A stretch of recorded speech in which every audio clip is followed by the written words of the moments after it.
Station Houston, are you ready for the event? Houston, I am ready for the event. University of Houston downtown, this is Mission Control, Houston. Please call station for a voice check. Station, this is the University of Houston downtown. How do you hear me? University of Houston downtown, welcome to the International Space Station. I hear you loud and clear. How about me?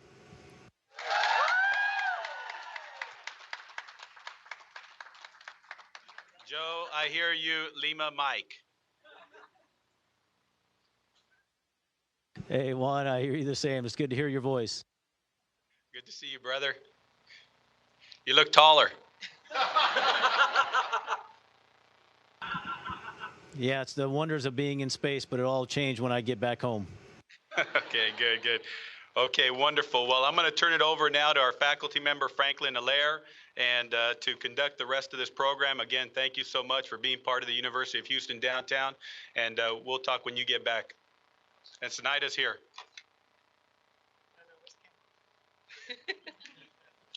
Okay. Good morning, Astronaut Akaba. How are you today? I'm doing wonderful, sir. How are you? I'm doing great. We've got a whole bunch of students that are really excited to get started with their amazing questions, and I hope you are too. Shall we just go ahead and get rolling? I'm ready to rock and roll. All right. So let's do it. So first up is Lauren Wilkie. Hi, Joe. I'm Lauren Wilkie. Thank you so much for joining us today. For our STEM Hello, on it's Station, my pleasure. a little longer than I expected. For our STEM on Station experiment, my partners and I created and ran experiments looking at the effect of different chemicals on the surface tension of water. So my question is, do chemicals like soap or salt impact the surface tension of liquids the same way in microgravity as they do on Earth? Well, that's a great question and a pretty cool experiment to be done up here. And actually, on my last expedition, I was up here with Don Pettit, an astronaut, and he did all kinds of experiments on his own time. And one of those was exactly that, dealing with the surface tension of water and how it might change when you add things like soap. And it behaves very similar to how it does on Earth, where the surface tension of the water, it does decrease with the addition of different chemicals like the soap. So good question. Thank you so much. Next, we have Nelly Olvera. Hi, Joe. My question for you is, how did your family react when you told them that you got accepted to the astronaut program? Well, that was a long time ago, but I think they were probably as shocked as I was. So they probably didn't believe me when I first told them. Just like a lot of my friends, if you were to talk to Dr. Munoz there and folks that knew me beforehand, I think they were all shocked to see that I got accepted. So it was a great time in my life, a wonderful experience, and I was just so happy to share it with my family and friends. Thank you for sharing. Next, we have Melvin Rivas. Hello, Joe. Melvin Rivas here. Hope you're doing well. A teacher candidate myself. And I have the following question for you. Your mission aboard the space station will be ending in a couple of weeks. How does it feel returning to Earth after being in space? And how long does it take to readjust when you get back to Earth? Hey there. It's very interesting when you get back. It's amazing on how your body forgets what gravity feels like. Even on my shuttle flight, only being gone for about 13 days, when we re-entered and got back, re-entered the atmosphere, got back to Earth, it was amazing how heavy my head felt. Books that we had to hold on to, just your arms, everything felt super, super heavy. So gravity is real. It does work, and it's quite a force. And it takes, depending on what you mean, how long it takes to recover. For me, the first 24 hours, I feel terrible. And as my equilibrium is kind of getting readjusted, but within a week, I was feeling great, able to drive a car. So again, the body is amazing on how we can adapt to a different environment so quickly. Okay, thank you for sharing that information. All right. Now let's welcome Ivana Arden. Hi, we performed an experiment in class with magnets, looking at the way they attract and repel each other. Do magnets behave the same way in space as they do on Earth? And how do magnets get used aboard the space station? So magnets will function the same, and it's a pretty interesting question, and I'm not sure if I know the complete answer. I know we're not allowed to bring things up here that have magnets as part of them, and the main reason for that, I believe, is with all of the electrical equipment we have and the impact that the magnets could have on them. But if I were to have some magnets that I smuggled up here, which I did not, I could show you, but they should operate the same, but we just don't have a lot. I'm sure some of our equipment may have some, but we try to minimize the magnets that we have up here. Okay, thank you. Next up is Leo Lopez. How you doing, Joe? I'm a fifth grade science teacher. My question is, what did you like most about teaching, and do you have any plans to return to the classroom? Nice hair, too. Hey, thanks, Leo, both for the question and the hair. That's what happens when you're up in space without a barber, and I salute you for the work you do with your students. So, can you repeat that question? You see, you threw me off already. All right, that's good, that's good. All right, let's go. What did you like the most about teaching, and do you have any plans to return to the classroom? So I loved every bit about teaching. As you know, every day is a challenge. The kids keep you young, they're fun. And do I want to go back to the classroom? I would love to.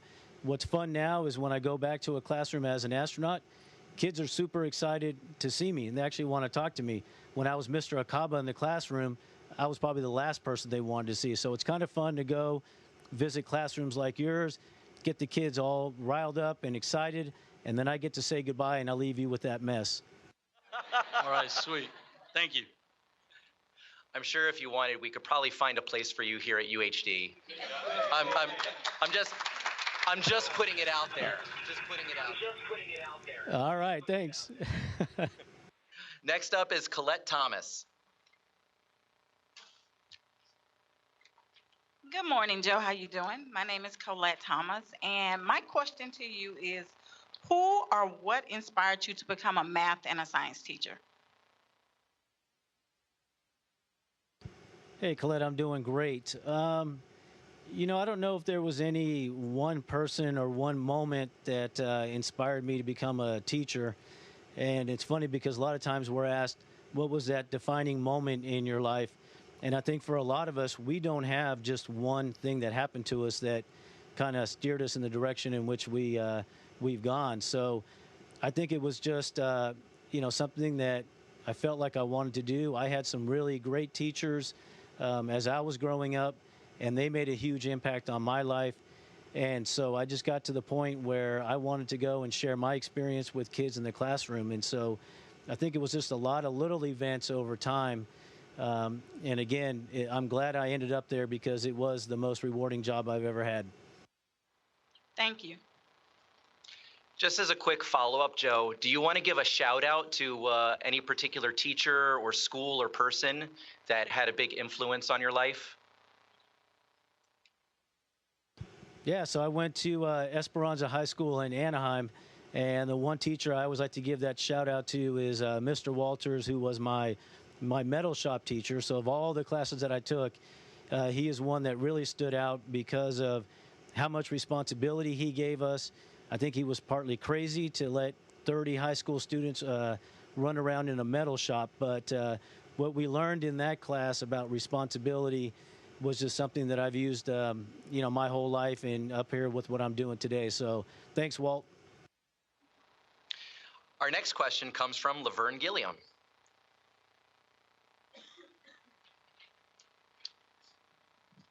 Hi, my name is Laverne. My question is, many of us are preparing to be elementary school teachers.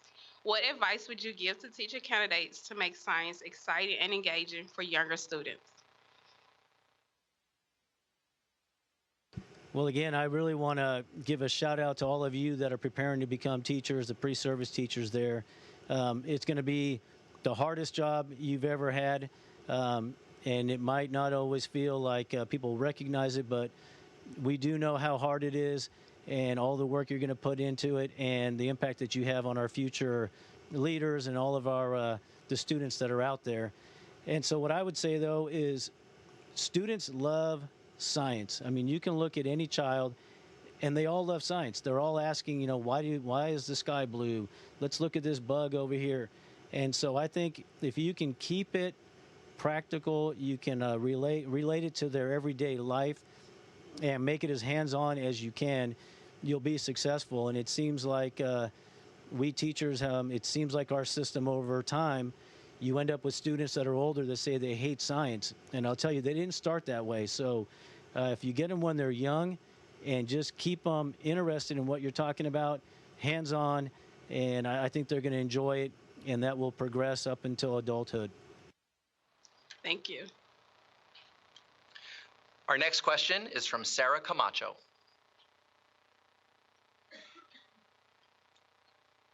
Hi, Joe. My name is Sarah. My question for you today is, pendulum-related experiments were pretty popular last semester. Students looked at factors such as the length or weight of the pendulum and their effects on the speed or length of time a pendulum would swing. Pendulums rely on gravity, which is not present on the space station. Are there ways to simulate the effects of gravity for the experiments you're performing? Yeah, there are, and we actually run quite a few experiments like that where we'll use a centrifuge and we'll actually spin things, and depending on the rate, you can get that different kind of simulated gravity. And so by changing the speed, you can see how something like a plant might behave in what we have as a microgravity environment, and then spin it up and spin it to a 1 gravity or more. So centrifuge is really popular to do that type of experiment. Thank you. Our next question comes from Yvonne Salazar.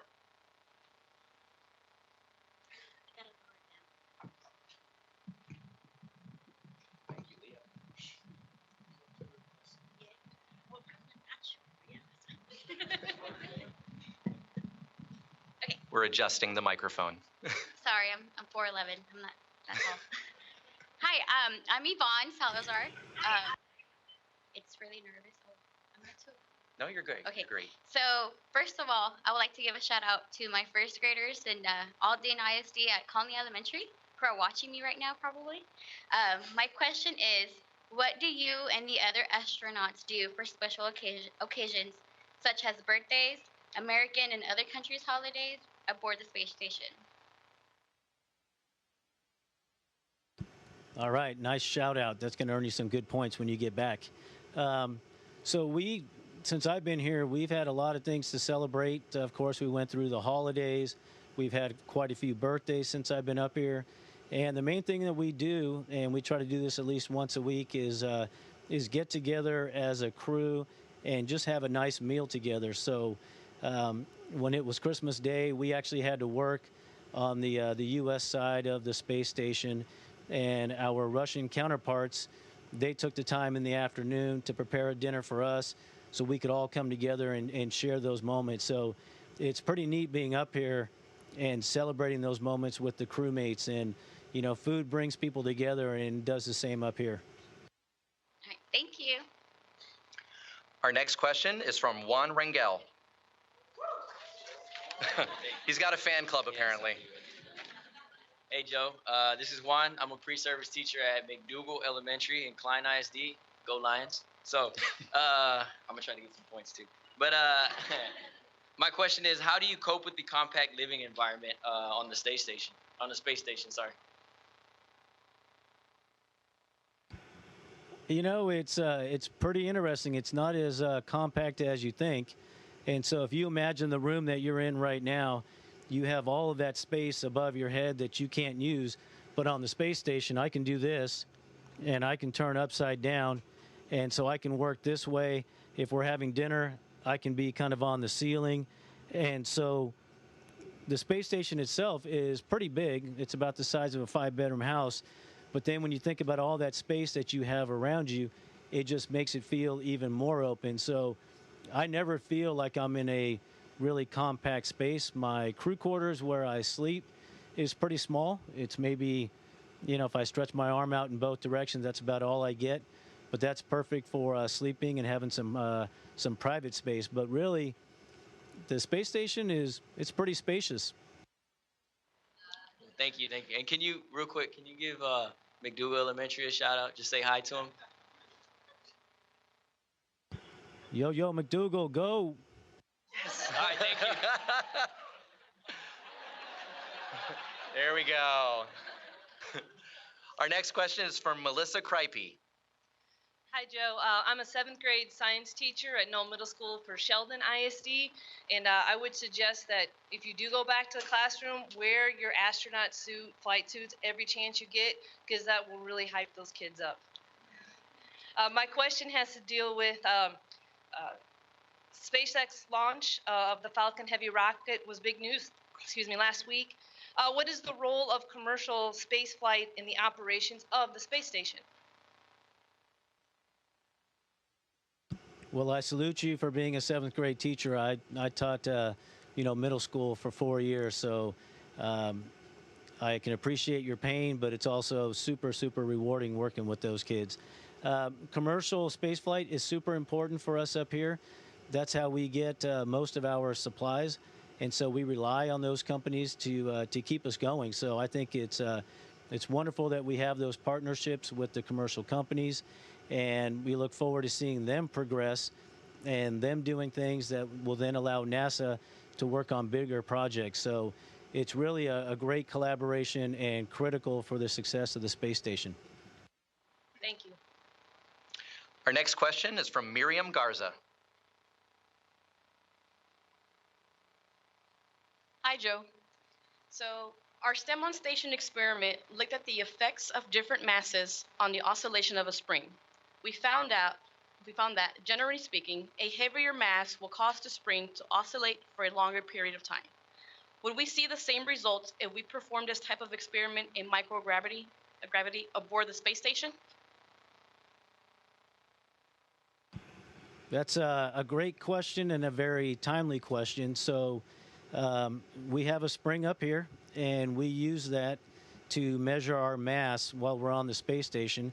And we do that about every month or so. And so this morning, all of us floated on over to the Russian segment, and they have a mass measurement device, and it's basically a spring, and you'll get on it, and you'll lock yourself down, and then you release it, and then it's looking at the oscillation of that spring to determine what your mass is while you're on the space station, which is important for us. We want to make sure that we're not losing too much while we're exercising to make sure we have a good diet. So, yep, we use that pretty regular up here, and it's important.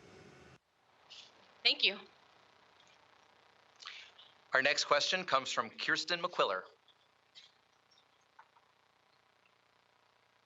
Hi, good morning. You're okay. Is okay? Okay. So my question for you is, some STEM on Station experiments use gyroscopes and found that when spinning, they are incredibly stable regardless of the surface. Are gyroscopes just as stable in microgravity, and are they used in any way aboard the space station? Yes, we do use gyroscopes, and we have big ones on the space station. They're about 220 pounds or so, and they're moving at about 6,600 RPMs, if I have that right. And so we use those. We have 4 of them, and we use those to maintain the attitude of the space station. If you didn't have those, you'd have to fire your engines all the time to maintain your attitude. So it's a great way for us to use the gyroscope and the momentum that they create to put the space station how we want it. And we still have to fire the engines every now and then, but it minimizes the amount of propellant that we have to use. So again, they are very relevant and super important for what we do. Thank you.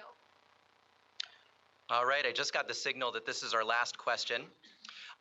Joe, as part of the year of education on station, you and astronaut Arnold are performing lessons and demonstrations that were originally to be performed by astronaut Krista McCullough, who unfortunately died in the Challenger explosion.